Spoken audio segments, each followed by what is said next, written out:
program this afternoon. We're here live in the studio, Second Event Radio, 10.5 on FM dial, 101.5 on FM dial. We're so glad you can join today. This is your Health and You. Yes, we are back after a break. Your Health and You. We're back this evening to share with you in a very special way on this topic, developing a healthy lifestyle. So we're glad you're here. Call a friend, call a neighbor. Sit down, have some popcorn, have some water, and just relax and let us talk together about health so we can find ourselves in a healthy position as we seek to be healthy people for the Lord. So I want to say a special welcome to all our friends in Radio Lands, those in Antigua, Barbuda, those in Montserrat, those in St. Kitts, Nevis, also those Far East, those in Europe. Yes, we have folks in Europe and England, and we have folks in UK, in Maryland, in Florida. Also want to say a big shout out to Brother Herbert there in Baltimore, Maryland. Yeah, he's locked in listening to us. Yeah, he listens to Second Advent Radio. And also to folks as far as Grenada. Yeah, and we have some folks in Guyana and some folks in Barbados, Trinidad. Yes, folks that listen to us. And we also understand that we have some listeners in Africa as well. So we're reaching far and wide with this health message, and we thank God that we're able to reach people with this message of hope.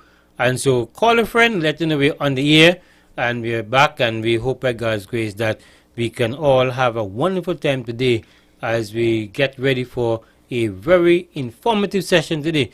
So call a friend and let know Second Advent Radio is on. You can reach us on 101.5 on the FM dial, or you can reach us on our YouTube channel or online portal. We're here to serve you, so check us out. We're here live on Facebook, so make sure that you tune in, and so we'll bring you something special this evening. I also welcome my co-host Elder Hughes with us this evening. Elder Hughes, welcome.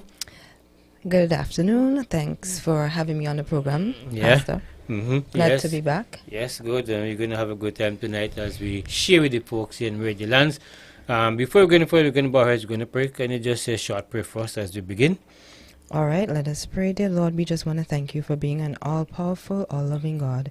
We pray that you will be with us throughout this program, that you will help us to share the information with everyone, and that they will be enlightened and educated, and that your health message will go far and wide, reaching all the corners of the world, fulfilling your purpose. Amen. Amen.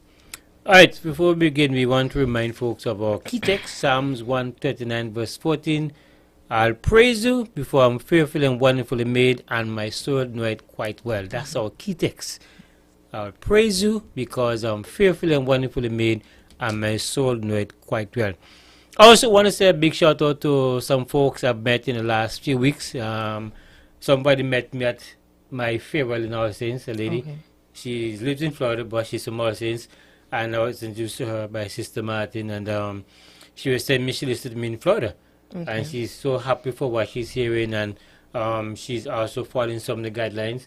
And then just as recent as Thursday, I was at a funeral in Bible Speaks, and this lady came running to me. Well, the first elder for Bible Speaks, he came to them. There's somebody who wanted to see me, and she looked at me and said, well, I heard about you. I've been listening to you on Second Advent on Friday mornings.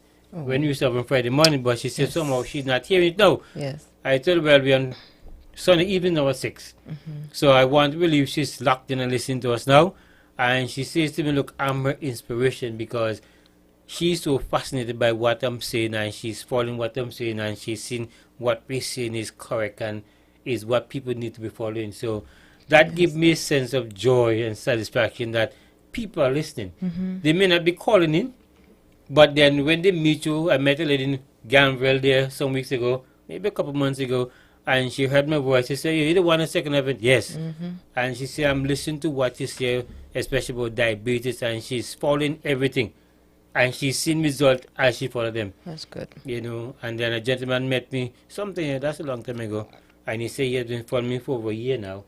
And he actually came in Second Advent right there at the office there. I met him, we sat and talked, and he was even handing me an envelope with money. He said, I don't want the money. This is thing. And he says, I've been following your guidelines in diabetes, because he's a diabetic. And you see, the strange thing is that he's seen results. His doctor seen results, but then his doctor keeps saying, I need to reduce your level of insulin or actually take you out, but the doctor don't take him off. I did say, can I test you? No, I cannot take you off neither. Your doctor have to take you off. Right. Right. So, but he has reached a point where he recognized it and he's seen results. He's seen results. And so we want to let people know that you will see result. Now, this guy is saying that it took him over a year now he hasn't fallen. And the strange thing about it, when we talk about developing a healthy lifestyle, they're those who want to get better fast. Yes. And the truth is, your body takes time to deteriorate. And just as how it takes time to deteriorate, it's going to take time to rebuild. I remember when I was doing my study, we had one of my tutors was explaining that one of his tutor, a gentleman by the name of Dr. Bernard Jensen, one of the leading guys in health, he died now. As a matter of fact, he had a big story to tell because when he was 27, he was dying of prostate cancer. 27. Yeah. And he was in a bed, almost like skin and bone, and no doctors wanted to touch him because nobody wanted to touch him and fail. And there was this Dr. O'Brien, who went in and saw him, and he just pulled the sheet from off him and said, get up, you're not going to die. And he said, put the sheet back on me, look at me looking. He said, no worry, you're going to look better. And he nursed this guy back to health. And when he got back to health, he decided he's going to be an advocate to help others. And the gentleman go from place to place, from continent to continent, the USA, Australia, Africa, everywhere, teaching health. And then at age 27, and then he died at 95. He literally said 95. Wow. Mm-hmm. I thought he died young. The way you No. were speaking about it. No, the reason is that why I'm saying because it shows you that even though his situation was like this, you can be helped. And he had the willpower to live. Now, there's some folks who want to be healthy, but the willpower is not there to do it. Right? And then he had a patient who came to him one time and he examined her, and after he analyzed and so on, he said to her, look, you're very sick, but it's not impossible to get healing. She asked him, so how long am I going to take before I get healing? He said, about a year. He said, about a year? I don't have a year? He says, miss, your condition is at this level that it's going to take several doses of these supplements to get you back in shape. And I'm not sure if she stuck with it, but she was upset with the doctor. The doctor said, look, hey, it took years for you to deteriorate. Now, it could take years for you to rebuild. Restore it. Right, because what I'm giving you is not a quick fix. It's something to build you up, clean you out, and nourish you at the same time. Okay. And that's one thing they remind me of, that I always talk about the food does three things to your body. It provides nutrients, it cleans you out, and it builds you up. Right? The food that we eat. The food that Yeah, we because I often hear you say that our food is our medicine. Right. Yes. No. A lot of people get upset when they say drugs doesn't cure. But the truth is drugs doesn't cure. Everybody knows that. It's just take of the symptoms. All right? So, anyway, let's get into what determines good health? Yes, Pastor, when we talk about good health, because maybe person's perception or understanding of health is different, because some of us were raised differently. Right.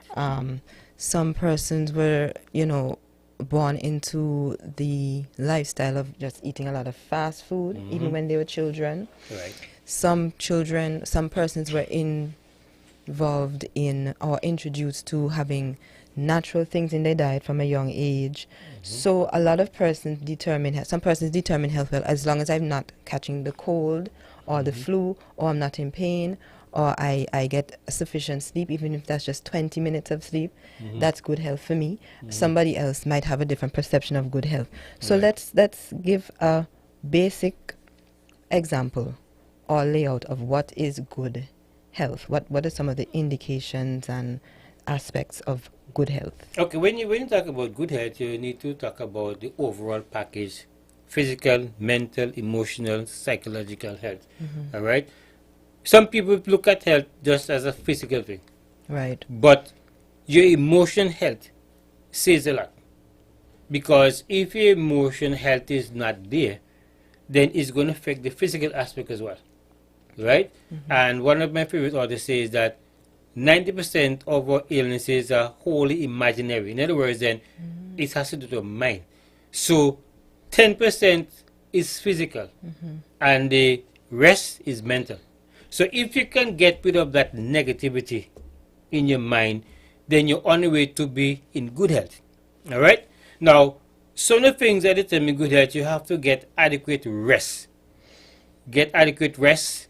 Get regular physical activity. I'm just going to go to them and then we're going to go back over them. Choose healthy fats such as eating nuts daily, right? And eat more whole grain bread and cereal. Maintain a healthy weight, right? Eat more plant-based diet and be free of dependence on tobacco, alcohol, and illicit drugs. Now, one of the challenges that we face is the issue of rest. I want to stick up in there, Pastor, because I heard, growing up, we always heard rest and sleep, sleep and rest. And it was a nurse who brought it to my attention. I think I had a doctor's appointment, and the nurse who took my pressure, something like that, she asked me, okay, are you getting enough sleep? I said no, because I was studying at the time. I know I'm not getting enough sleep. She says, are you getting enough rest? So I'm like, I just told you. No, I'm not getting enough sleep. She says rest and sleep are different. Now, sleeping, how did it go? You can be resting, but that rest doesn't mean that you slept. You can just be resting. You could sleep, but then it doesn't mean that you have rested. And she says, have you ever woken up? And I remember this conversation because I remember that's the time when I realized rest and sleep are not the same thing. And she said, have you ever woken up from sleeping and you're still tired? And I'm like, yeah, actually, yes. She said, well, you didn't rest. You just slept. Your body just went into sleep because it was probably tired. But in your mind, maybe you're thinking about things. Maybe your diet wasn't good, so your body didn't really rest. It just slept. And that stayed with me. That was a couple years ago.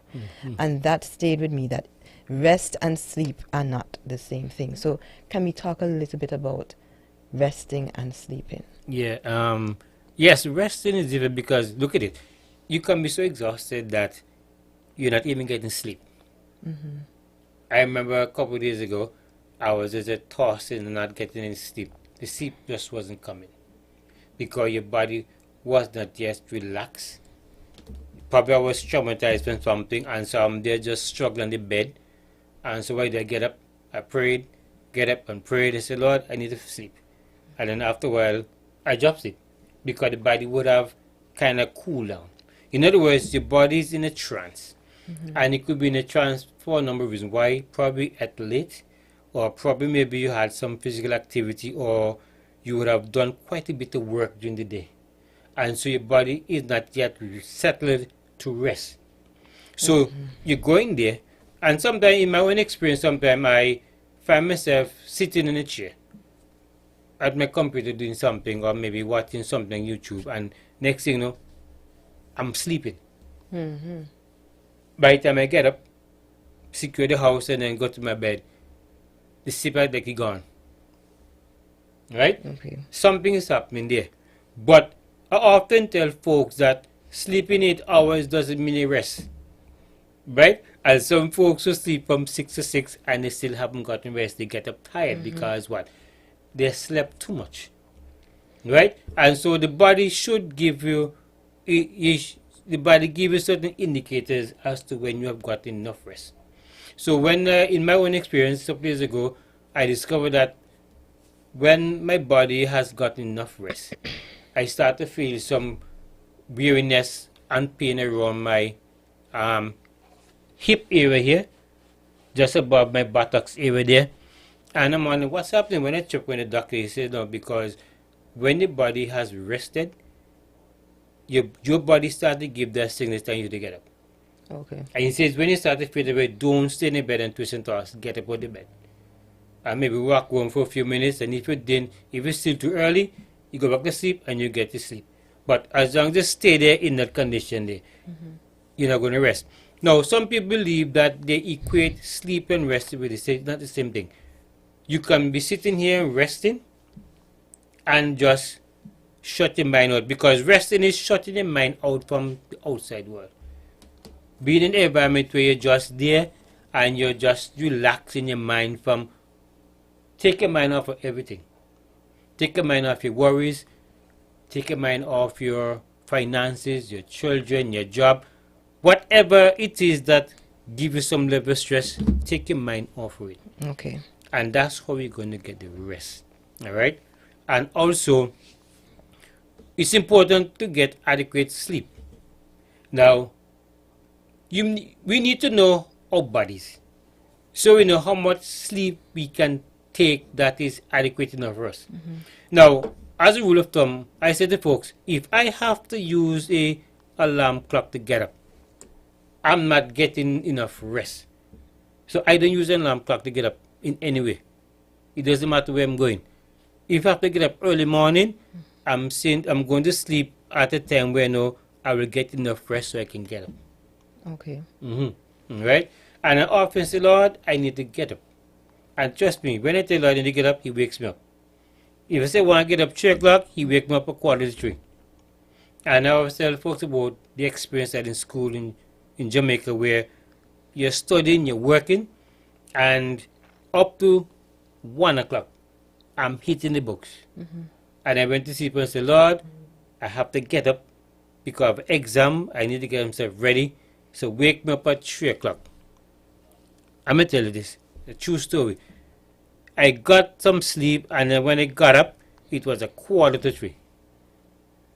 And I said, Lord, I didn't want to get up 2:45, I said 3 o'clock. And I literally went back to sleep. And when I got a good dose of sleep now, when I got up, it was 5 minutes to 3.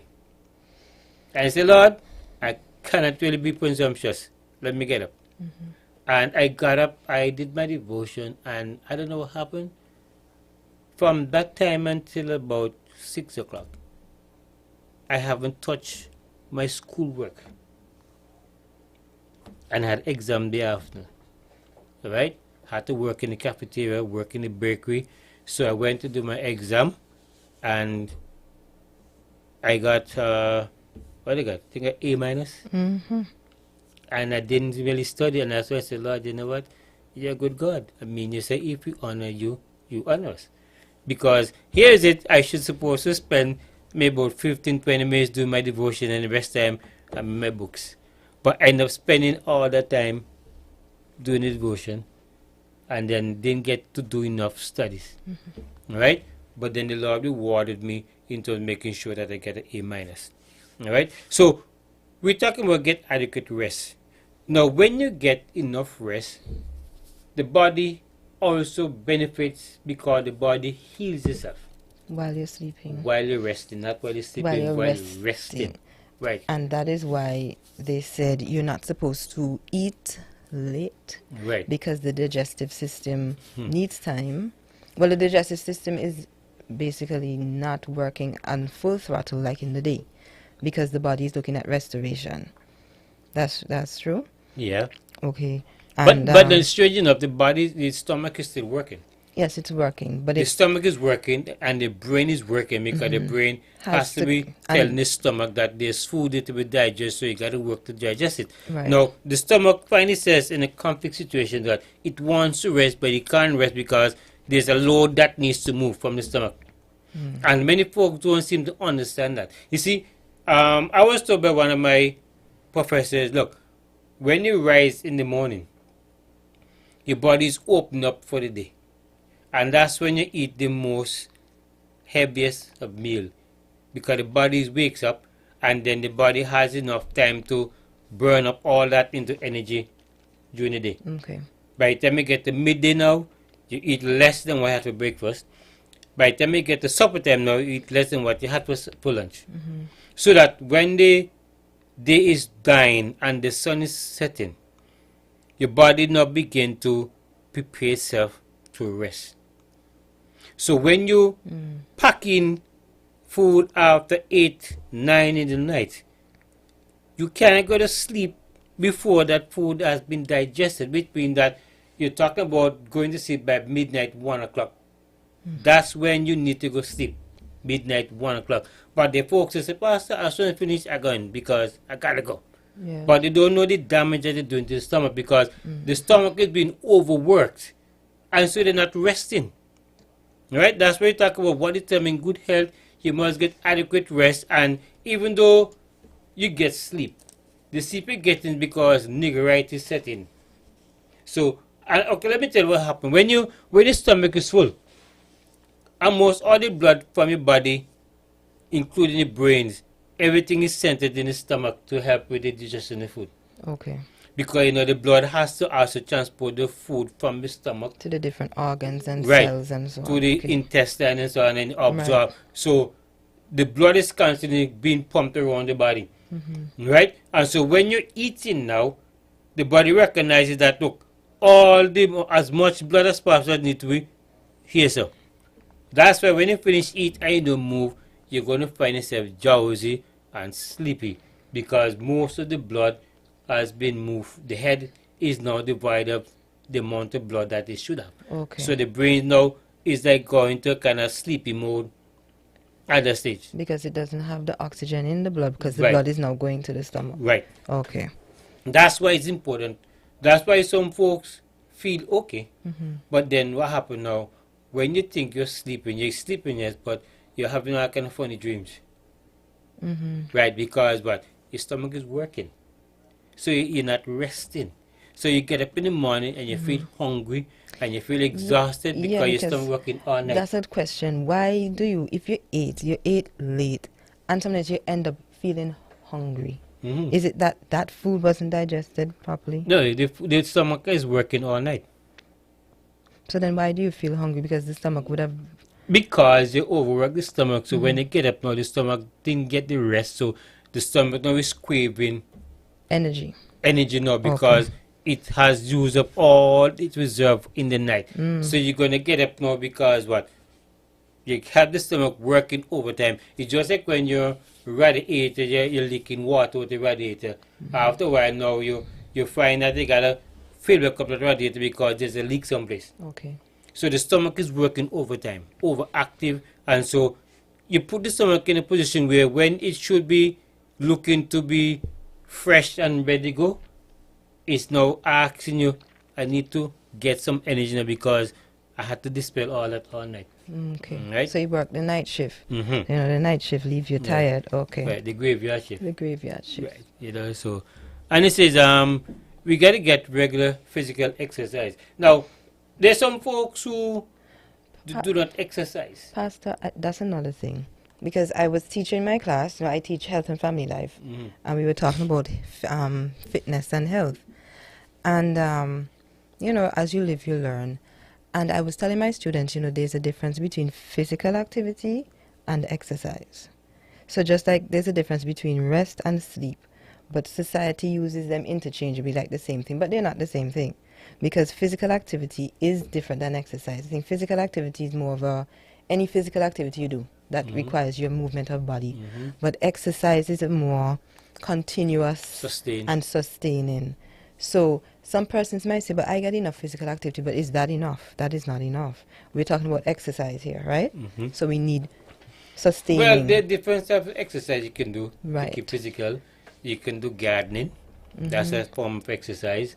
You could do cycling or swimming, walking or jogging, right? I guess what is happening now when we were young growing up, we didn't have a problem in terms of physical activity because you didn't have all this comfort and all these things that young people have now that keep their minds occupied. Most young persons now, most of the time they're on the gadgets, tablet, iPhone, iPad, computer. So we live in a sedentary lifestyle. Right, they're living a certain lifestyle. Less active. And they're eating more and not think. Everything now is a press button. Before that, you used to have to get up and walk a distance to put on the TV, change the channel. Now, everything is remote. And not only that, but you sit down with a big bag of chip, a big bottle of soda. That's what I was just going to say. The choice of foods too are Right. not helping with the lifestyle that we're living. Right. And So you're eating the wrong food, the time frame. and you're sitting down, you're not walking, right? Before time now, as soon as we finish eating meal now, we're back in the field playing cricket or soccer, or we're going to run sheep or cattle or something. But these young people, they don't do those things. So even though sometimes we may eat the wrong kind of food, it did not affect us negatively. Why? Because you were able to work it out, burn it out, right? And so people need to understand that getting physical and getting physical active, you have to be on a sustained program. So if you're going to walk, you have to tell yourself you're going to walk every day. Like every morning, I walk for about an hour and 45 minutes every morning, right? Because I want to keep a sustained way in terms of health. Sometimes when you start something, you don't see results in quick time. And I have to keep reminding myself, okay, the same thing you teach people, teach yourself now. It's not overnight. You have to continue it, right? And then some folks start an exercise program, and there's a lot of folks who are going around now. They come to the stadium every morning. A lot of people, they're there. Different groups are there. Plus folks are just by themselves. Some are walking, some are jogging, some are riding bike, some are doing exercise with a trainer and so forth. Right? But they have to be consistent in terms of what they do. And also, when you're going to do a physical activity or exercise, you need to make sure that it's not a rush thing. Okay. If you're going to walk, make up your mind to walk half a mile for the first time. Then if your body can take it, you go for a mile. And you leave it as that. Then you keep going for a mile until when your body gets accustomed of the mile, then you can go 1.5 miles. Then you can go 2 miles, then 3 miles. The problem is that we want to do too much too soon. Then the body start to ache, the muscles start to ache. And then you get this question, Lord, this doesn't make sense. Yeah, because then we are told that it's supposed to hurt. How is that concept? I mean, it's going to hurt if you do too much too soon. But then they say when you're training, you have to feel the burn. It has to hurt for you to know it's working. Not necessarily you have to feel the burn. It depends on how intense, how the intensity. Okay. Right? I can do sit-ups and push-ups. Now, if I do more than 5 sit-ups, after a couple hours, I'm going to feel some burning in the belly area there. It depends on how much you do. But if you do 5 of them, I can guarantee you that you're not going to have this discomfort. You keep doing 5, and by the time you get to 10, there is no pain. Because there are folks who will do 40 sit-ups, 40 push-ups, and they don't have any pain. Why? Because they take it gradually. Okay. What you find is happening that somebody, they have not been exercising for a while, and then somebody challenge them and say, okay, Jab, only give me 10. And then you try to boast to give the person 10. You push yourself to get 10 push-ups, they don't happen that now. Overnight, your most of them start to ache. Why? Because you push your body too much. Alright? You don't have to have all this pain and burning. Take it step by step, and you will get there. Alright? Now, there are those who work in offices and who have a sedimentary lifestyle where they're doing more sitting than anything else. They don't need to eat as much as other people. They need to eat less food. Drink less. Eat less ice cream and all this stuff and all this cake and so on. You should not be eating these things because what? You are not having a physical activity now. If you're working on a construction job, then you have to eat some of this stuff because what? You're in the sun, you're pushing power, you're lifting blocks, you need to eat to put back in the energy so you don't collapse on the job. But if you're sitting primarily for 8 hours or say 7 hours out of 8-hour day work, apart from getting a bathroom break or getting up for lunch or getting a break, you're basically sitting by the computer all day. You don't need to be eating all that amount of food. It's not helping you. It's just putting on the weight. Then you can start this year getting fat. And if you notice, I mean, if you observe people carefully, especially those who go to the fast food places, these people are obese, they're overweight because they go to the fast food place and they're eating all this fat fat that's what you call now settles in the system, fat that solidifies. The unfriendly fat. Right. And then on top of that now you have a tumbler full of soda pop that you're gobbling down, and you keep doing that. After a while now, you're going to see all these things just pushing out anyways. Because what? You're eating, but you're not putting out the energy that you're supposed to put out. And then there's the time factor, because a lot of times we are caught up with a busy lifestyle. And exercise is not a part of that lifestyle because, okay, so from the office job, and then we probably go to classes, doing studies, and then by the time as we finish, we're tired. Right. So there is no time for exercise or physical activity. And then, so I guess with our lifestyle, you know, a lot of us, we work 2-3 jobs sometimes, or we're tired, we have children, we have to take care of the children, or we have some other activity after work. What are some creative ways that we can get in this healthy lifestyle, this physical activity or exercise? And does it have to be every day? Because some persons can say, okay, I can only do weekends, or I can only do 1 day a week. The effort is there, but the time is just really not there. And then you might say too, to eat healthy, a lot of times, how can I put it? Sometimes you can't afford to. Yes, we know local fruits and vegetables are affordable. Sometimes those are costly too. So some persons will say it's quicker and cheaper to buy something that I can just eat. So all of those. So we have to come up with some creative. But it takes time. Everything takes time. And okay, the same thing that you're consuming, we say you don't have the time to, and somebody is prepared now. They take the time to prepare it. Yeah, because they have time. Yeah, but I'm saying you might not have the time. When it comes to your health, it has to be important for you to take the time. So in other words, then, okay, you have a very busy schedule. So you have to look at everything and say, okay, well, I have to take this amount of time to do this, do that. But then you have to look at your health now, because when your health breaks down, you're going to have to pay attention and take the time off. Right. And things that you didn't want to do, you're forced to do it now because the doctor says, look, your condition is so bad now that you must, and he's going to send it to a dietitian, he's going to send it to a physical therapist, he's going to send it to exercise personnel now. Yeah. Because what?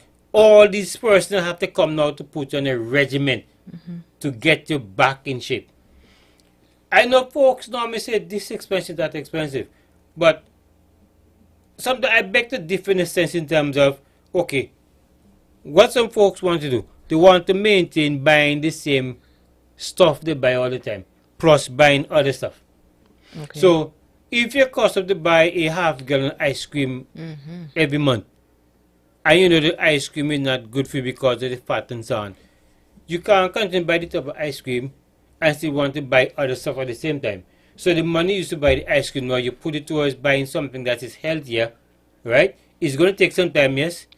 I don't want to give anybody any false hope, but I'm seeing that folks complain about they don't have adequate this, but then there is no indication that they want to change from what they're doing. They want to be in good health, but they don't want to take the time to prepare. Now, not every day you have the same time, but at some point during the week, someday in the week, you can designate as we call preparation time. Okay. Where you prepare stuff, your home, and you can monitor things while you're doing other stuff. Because sometimes when I'm home on a weekend and preparing for the Sabbath, I'm going to cook something like brown rice, which takes a little longer to cook than normal rice. What do you think I do? I am in the kitchen and I'm preparing stuff.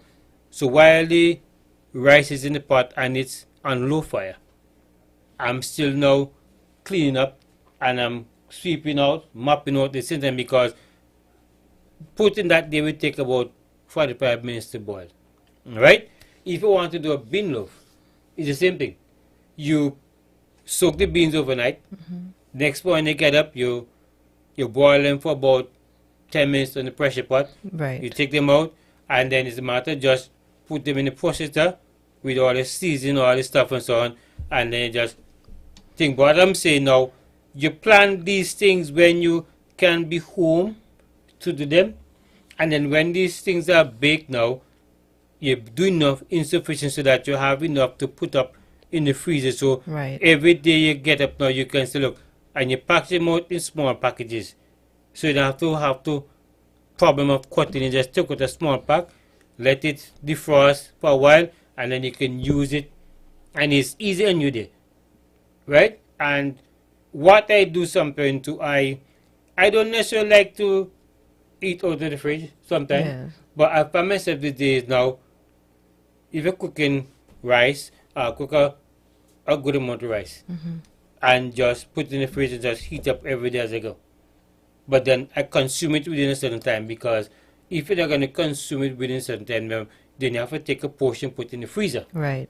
But since I don't like freezer stuff so much, because sometimes you put rice in freezer, come out the freezer, it's kind of mushy. Soggy, yeah. Right. It loses. So what you do, you make sure you have adequate packaging and put them in there, and then every day you're going to maybe you skip rice, maybe eat macaroni, maybe eat potato or something, but then you plan. So meal planning Plan is important. comes in, and I'm also seeing that, and I know several persons have been asking that even the churches begin to do courses or even just programs where persons can be educated with some of this information, because a lot of people just don't know where to begin, with, as you said, doing a bean loaf and how you can have it in the freezer or the fridge to help along. Some persons just generally don't know, okay, what are some of the foods I can purchase? What are some of the meals that I can prepare?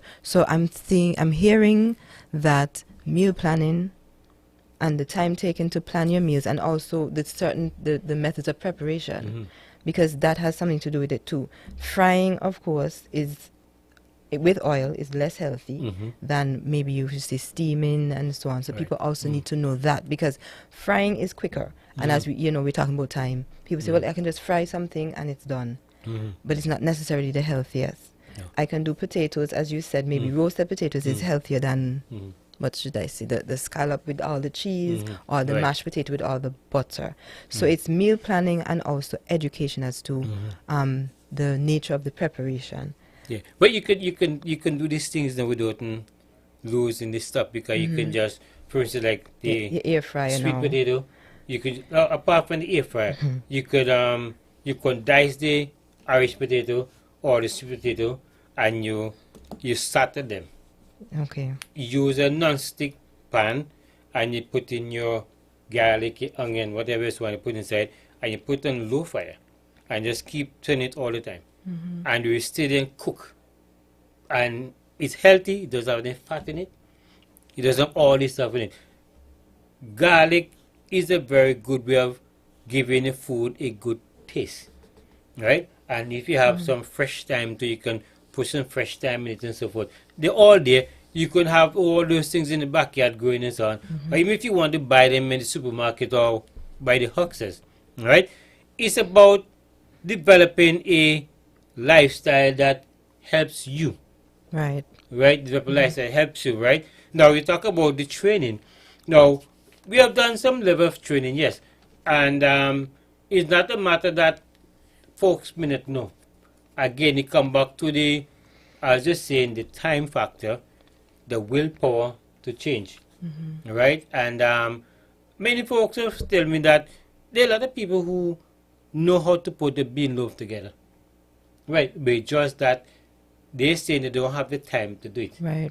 Right? And it forces them now to do certain things. And then when they go to the doctor and they get a checkup now, the doctor start to talk about your system now. When you go to the doctor, say you're diabetic now, or you're hypertensive now, or you have this problem now, you start to scratch it out, what I'm going to do.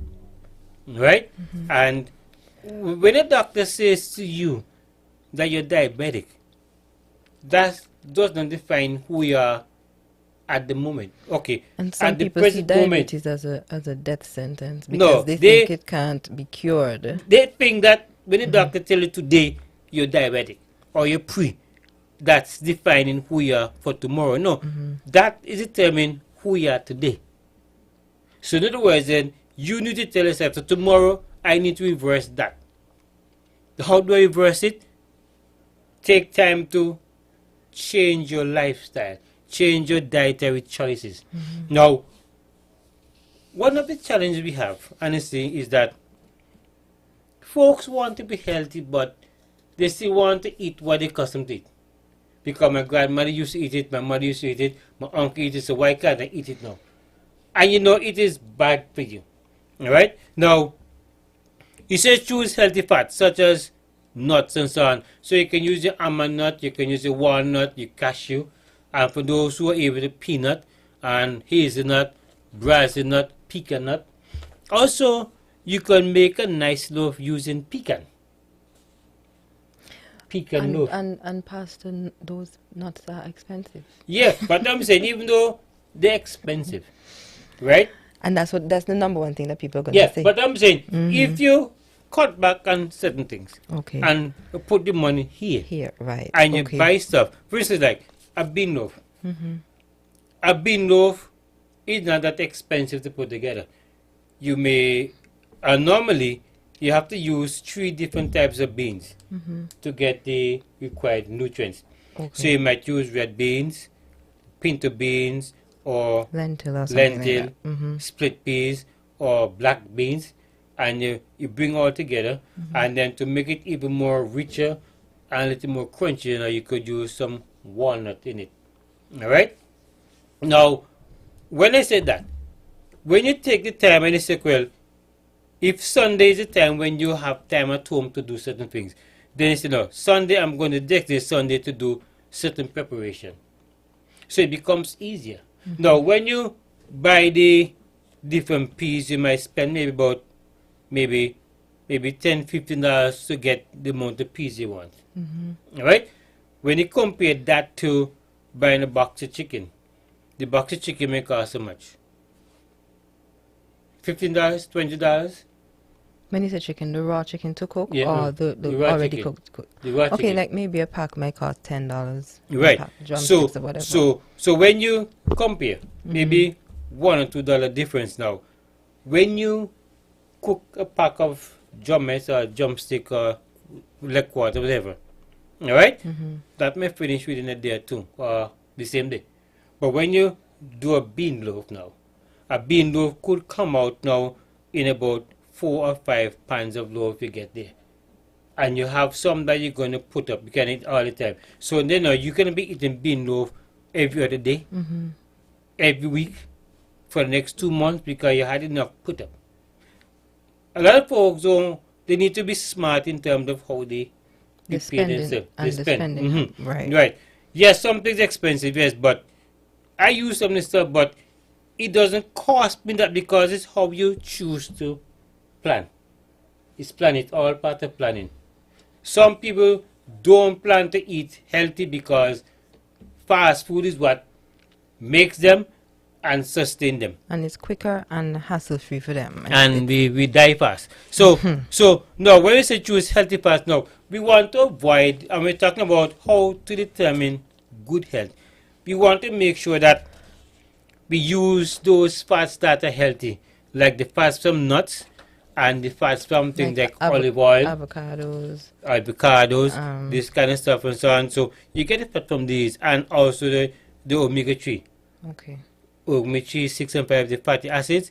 These are the ones you need to get inside the body because these are called cold press or naturally oil that is pressed from the thing. But then you have other oils now that are heat press. Okay. Right. So what the heat press does, one, when you heat the oil, it expands it. Right. So when you press it cold now, and you get this flask full cold, you don't think you have enough oil there. So what you're going to know, to get 3 times this now, you got to heat it. So what the heat does, the heat kills all the enzyme in the oil. So the medicinal purposes inside that diminishes in quick time. Okay. All right? What you get in the store now, in terms of cooking oil, as long as it has been heated, it's going to solidify at room temperature, right? And so what you see there at room temperature, when you heat it now and become liquid, When you ingest it now, when it gets in the body now, it returns to solid. That's why you have clogged arteries and so on. Okay. Atherosclerosis when you call it there, right? And that's why sometimes after a while now, not overnight, but after years of living that kind of lifestyle now, you start to have symptoms of shortness of breath and heart not working properly. And by the time the doctor check it now, there's a blockage somewhere going to the heart. And then he has to open you up now. And when he open up now, that's what he's getting there in the vein, all this thickness. Yeah, All right? I'm seeing a picture here. It's like it's a clog, like when something is Right. clogged up. So it's just like a pipe. Right. Over the years, I mean, things running through the pipe, and you didn't really take time out to maybe Flush it. flush the pipe, and do a drain cleaner. Right. So then you find now when the plumber has to come in, and the plumber might take off the fixture, you're seeing all these stuff in your pipe. You're seeing symptoms. You're seeing the You symptoms. start to see symptoms and where the clog the and- water bup, bup, bup, bup, bup, Right. not good enough fast, and you're not paying attention because of the fact that It's built you you might come in here, you may do all kind of stuff, and things get away by accident sometimes. Somebody shave their hair, and things are getting in. Some by accident, some by will, but at times you have to think. What I do nowadays, before things get bad, I go on and take out my my drain pipes and I clean them out on a regular basis. Or you just buy the stuff in the liquid plumber. Sometimes you do that, but if you don't have the Those time or to do they it, said you it- just the chop there's a chopper on it. Right. You just loosen them, put a big thing on it and loose it so any water falls underneath, it falls inside, not on the thing itself. Because some of these cupboards are made of chipboard Right. that as soon as water get them, that's it. Right? And then you open them up. So the same when it comes to the body, you have to always, and you see, it comes back again to the fourth point now, eat more whole grain bread and cereal. So you should have a diet high in fiber, low in fat. And Right. I noticed that it said whole grain bread and not necessarily white bread, because No. sometimes, and white bread is more common. Yeah, because that's what we grew up That's what we with. grew up with, and Right. it's cheaper than, because if you look in the store, white bread costs less than like the wheat bread. Right. So you would gravitate more because But of cost. Look to at the the disadvantages now. Exactly. When you eat the white bread now, it is refined, it doesn't have any nutrients in it, and it clogs to the intestine. It clogs. So that's why some people are constipated because they're eating white bread. There's no fiber. Remember, the fiber is to push everything Push things along. through. So when you're eating something that doesn't have any fiber, or eating too much of refined food, And not drinking enough water to help flush. right, so that's a challenge we have there, right? So you want to make sure that you have the whole grain. The goal is a diet high in fiber, low in fat. Always have that concept. High in fiber, low in fat. All right? Also, we want to maintain a healthy weight. All right? And to maintain a healthy weight means you have to eat the right stuff. Eat stuff that will clean you out naturally. You don't want to have to go to the doctor to get DeWitts or all this other stuff that they give you to get you regular. Your food's supposed to keep you regular. All right? Okay. Your food is supposed to keep you regular. If you have to go to the doctor to be regular, then you're not eating properly. Because after every meal, there should be some bowel movements. You should be having at least 2 or 3 bowel movements a day. Okay. All right?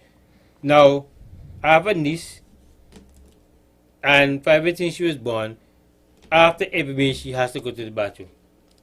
After every meal, she goes to the bathroom. For some folks, it's once a day. For some folks, it's twice a day. For some people, unfortunately, it's once a week. Some, once every 2 weeks. Right? I had a strange thing where I was in one office in a clinic one time working with a different doctor, and somebody came in having some abdominal pain and so on. By the time we checked, the person was asking, how much bowel movements have you been having? He said, doctor, I haven't gone up in 2 weeks. Wow. I was like, wow. And they're eating every day. Every day. Mm. All right?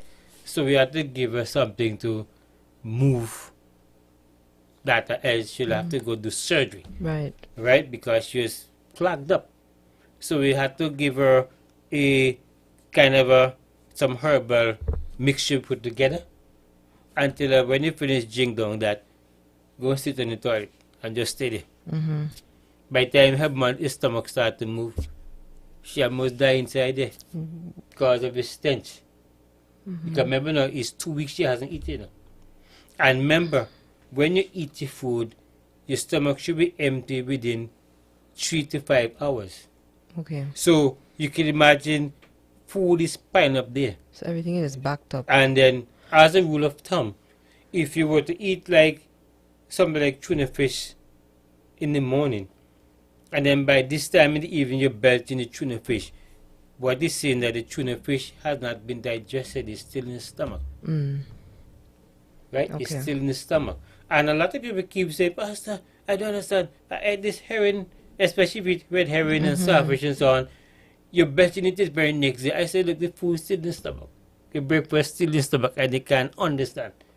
Because you're belching it. And sometimes you're not only burping, but you're also bringing up particles of the food and feel it in the mouth and tongue and so on. And it's like, and then you have this kind of burning because the acid or the digestive juices in the stomach is not doing enough job, so that the acid is burning the windpipe coming back up. So And- not only you feel it, but you feel it burning as well.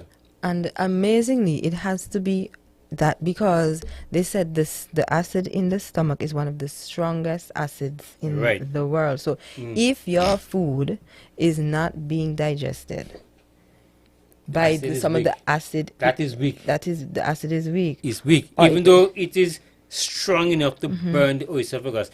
And often you use the ignition of a battery. The car battery is there, and you swing the ignition, and it's not starting. But then when you take the battery off to examine it, and some of the acid gets on you, it burns you. And you say, how come it's burning me? But it's not, because what? It will burn you because there's no protection on your hand. Now, the stomach has a lining so that the gastric juices stomach do not affect the stomach. Okay. But then when the less, that's a muscle that closes off when the stomach is full. When it opens involuntarily now, the acid that is weak to digest the food now comes up, and it burns the esophagus because the esophagus is not lined like the stomach. Right. To handle that sort of. Right. So okay. that's why I feel it burning. So that is what causes this acid reflux. Right. Okay. Now the acid reflux happens because that muscle open up involuntarily. It's supposed to close. And why it opens? Because it's the weakest point in the digestive system. The next area is the duodenum, that muscle below the stomach, between the stomach and the small intestine. That muscle closes tight. And what happens now, your stomach is like a pressure cooker. And where the steam come from? Not below, on top. That's why I find when we talk about we're fearful and wonderfully made, the Lord knows what you're doing, because your body shuts down when it senses danger. That's why folks regurgitate or they vomit. Because what? When you vomit, the body, the brain sends a signal to the stomach, say, hey, there's something in the stomach that can't go any further down. So that muscle closes off. And then this one gets weak because what? The stomach is boiling over, so it's putting pressure here, and so that's why they call the least esophageal sphincter, because it's the least resistance you're getting from there, so that it opens up. And that's why sometimes, a couple years ago, I feel want to vomit, and I'm trying to hold it back. And trust me, it was one of the worst things you try to do. They think almost like you want to go through every part of your head. Because it wants to come out. It Right. needs to get out. Right. So the least gets weak, and you tend to hold it in, but by the time this least open up, it needs to just open up and let it out. That's what happened. The body is saying, hey, what is happening is not adequate yet to go any further down. So therefore, we got to send it back up. Okay. That's why people vomit and so on. Right? For some people, though, they do not vomit. The thing may pass through undetected and into the intestine. And then when it gets in the intestine now, it causes the intestine to spring more water than it should, and then now you have what called diarrhea. Okay. Diarrhea is when there's something in the small intestine that is causing the intestine to spring water. Right? And when it springs the water now, it has to get to the system. That's why you go, and as soon as you sit in the toilet, whoosh, everything comes in my turn. And depends on how much it is now, you're going to find yourself sitting there and keep going all the time until that poisons out the system. Until the poison gets out the system, you will not stop, the diet will not stop. It is something that is triggering off the intestine to keep reducing the water. So as long as that is not abated, you're going to find it keep going and going until when you reach a point where you think, well, all your, they call it, these people say the instral, in other words, all intestine is like at the edge of the anus coming out. It's not that it's there, it's just that how it feels because of the pressure. And then what happens too is that it disturbs the flow of the gut.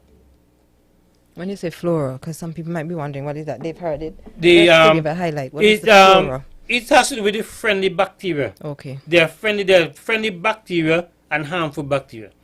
The friendly bacteria are there to help with the whole maintenance of the digestive system, the intestine and so on. So when you have diarrhea now, inadvertently now, the friendly bacteria along with the bad bacteria now, they all expel. So that's why you need to always replenish Right. yourself. So you use what we call Electrolytes, things like coconut water, electrolyte or probiotics, Right. this kind of stuff. Or a quick way to get it done is to use yogurt. yogurt, The yogurt having probiotics in and it. cultures, active cultures, Right. and those And things. if you Okay. are not able, if you're lactose intolerant or you're not able to use dairy products, then you can get it in capsule form, Okay. right, to help with it and so forth, right? Now we see what time is almost gone. 2 minutes to wrap up. So, Okay. so what we say now, to maintain a healthy diet, then we need to get adequate rest, Regular Right. physical activity, eat more whole grain. If you have to use fat, use the friendly fats. the cold compress. Cold compress, you go to the supermarket, you look for those all that are marked cold press. Right? First cold press means that they were pressed naturally, they're not heated, because the heated stuff expand and it kills the nutrients that are there. Alright? And you want to eat more, or you want to maintain a healthy weight. Yes, it's important that, because there's certain issues you might develop because of overweight. Then you want to eat more plant-based food. Okay. All right, more plant-based food, and of course you want to make sure that you don't depend on drugs and tobacco and alcohol and those kind of stuff, and also get adequate sleep. Now, before we go, we just want to let folks know that for some people, the average is 7 to 8 hours for some people. For other folks, it could be 5 hours, 6 hours. You need to know how much sleep your body needs. Yes. Right? They say ladies on a whole need 8 hours sleep. And if that is whole true for everybody. I'm not sure how many hours your body needs, but you need to know how much your body needs so that you can function. And they say ladies can't function well if you don't get enough rest. For a time. Right. So For a time. And also we want to encourage the use of drinking enough water. Right. We can't stress, especially these days that it's especially hot. days that are so hot. Right. You need to drink a lot of water. Yes. I kind of surprised myself where I was saying to myself, I fill a 5-gallon jug of water, put it inside the house, and it's filled to it. And when I look at it today, the thing is almost half going down. Yeah. I'm like, is so much water I actually drunk? I struggle to drink 2 of these before time a day. And I'm going through maybe 6 and 7 of them. I'm drinking this about 3 or 4 times full Yeah. every day now. Yeah. So drink the water. Right. Have, as you said, the diet that's more high in fiber and low in fat. Yeah. So my friend, it was good being here. Our time is gone. It's a matter how time flies when you're having a good time. Yeah. But it was good meeting you this evening here after a while, and we want to encourage you to join us next week Sunday again at 6 for another episode of Your Health and You. And remember, healthy lives can serve God better. Want to thank my co-host Sister Hughes for being here. and for her contribution. Thank Brother Blaine, who is in Studio 1. Yes. Want to thank the listening audience for being with us, and we pray that you'll have a blessed week, a healthy week, and remember, you're fearfully and wonderfully made, and my soul know it quite well. So until you come again, keep healthy, eat well, and God will see you through. Goodbye. God bless you.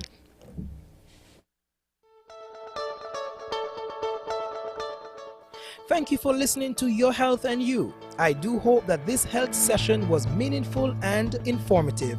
Remember, the Lord's desire is for you to be healthy and prosperous. Be blessed.